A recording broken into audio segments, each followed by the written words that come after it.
bit about just how mentally and physically exhausting it is after you've been to the finals 3 years in a row, eventually going on tour, just to get up for every single game throughout the season. Is this period kind of tough? Is this like the dog days right now of the season? I mean, I can't relate. I'm sorry. I've only been to the finals once for the last year, so I can't relate. But I understand where the rest of the guys are coming from. And January, especially around this time, is usually the toughest part of the season. So, add that on top of most of the guys in here being in the finals 3 years in a row. I know it's tough. So it's on guys that haven't been in that situation that kind of lift up the guys some days when they feel a little tired and just try to have their back on that type of stuff and practicing harder than normal. Because you can try to see guys trying to get back to a good place mentally and physically. So it's a part of the game. It's a fun part to work through. Did you see post game? Yeah. Pique your interest at all? Nah, man. It's all a part of the game. I mean, you understand that they beat us twice this year. They should feel confident. And obviously, we're confident, and we feel as though we're the best team in the league, and we could beat anybody as well. But we can't be beat. We can't be beat on any night if we don't come to play. If we turn it over 20 times, if we, don't guard the three-point line well, we could be beat. So we know we don't want to give those teams that type of confidence, but we let it happen. We got to move on, and if we end up seeing this team, I'm sure it'll be a fun one. No, I seen it myself.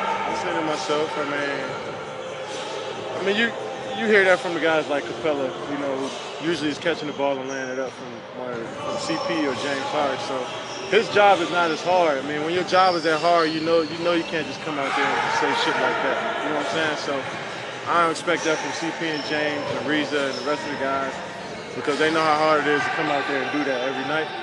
Capella, catch and dunk every night, so it's pretty easy for him. Competition now, or?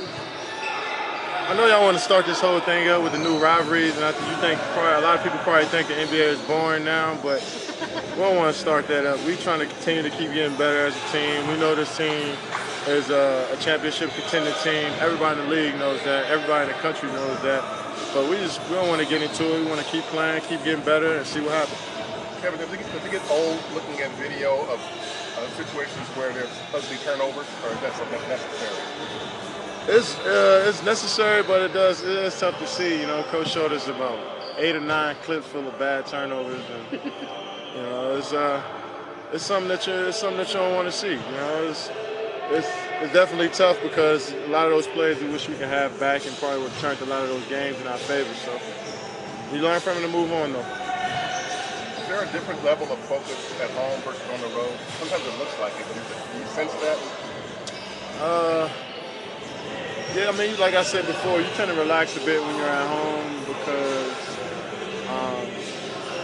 you got your home crowd, you're just comfortable, in that situation. You go home and go to sleep in your bed after the game, So you relax a bit on the road. It just feels like, this game is the last game of your career. It kind of feels that way, especially when you're playing a tough opponent and a crowd that's going to be really, really into it and wants you to lose. So it's kind of fun. After the long road trip, how nice is it to sort of now be back and get more in a rhythm at home? Feels great. More so than anything, the basketball part is the easy part for us. All we really need is a ball in the court, but just for seeing our families again, a lot of guys got kids and wives, and just to see their families again for the first time in 10 days, 11 days is good. You just feel better coming into the gym after that. So more so than anything for us, it's just about feeling better. And I think when you're at home, you're the most comfortable.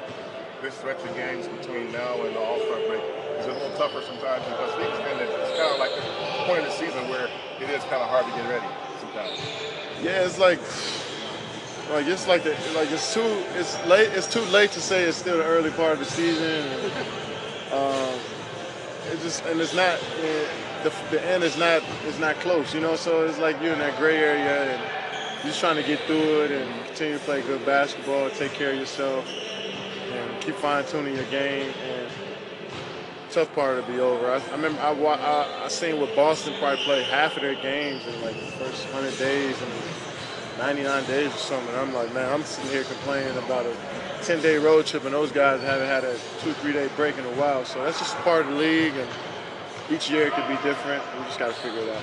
Does the new All-Star format make you any more intrigued for this year to do it? Like, are you looking forward to it more than years past when it might be more of a formality? No, nothing has really changed in my approach, I guess. I am excited to see who's going to be on what teams and who's going to pick who. But once we figure that out, I'm sure it'll be just like a regular All-Star game. But I think this year guys are going to play harder, and it'll be a better game for the fans. You think there's some high-level negotiations going on between LeBron and Steph right now? I doubt it. I doubt it. No, I doubt it.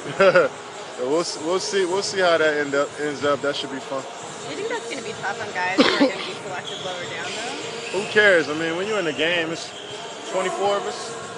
At that point, as long as you're in the game, like, imagine Victor Oladipo, first-time All-Star, upset that he didn't get picked with an early pick in an All-Star game. No, you don't take that type of stuff for granted. You enjoy just being a part of it. And no matter where you get picked, it's going to be a fun opportunity to showcase your skills in front of people, but to also just celebrate basketball. You want to be first overall to LeBron, or you want to wait and be number 2 to Steph? I'm down for anything. I'm prepared to having a switch out on Steph on the pick and roll and get and force him to the rim and try to block a shot. I'm looking forward to that if I'm on another team, and I'm looking forward to competing against LeBron if I'm on Steph's team. So I'm preparing for both sides. Good. Thank you.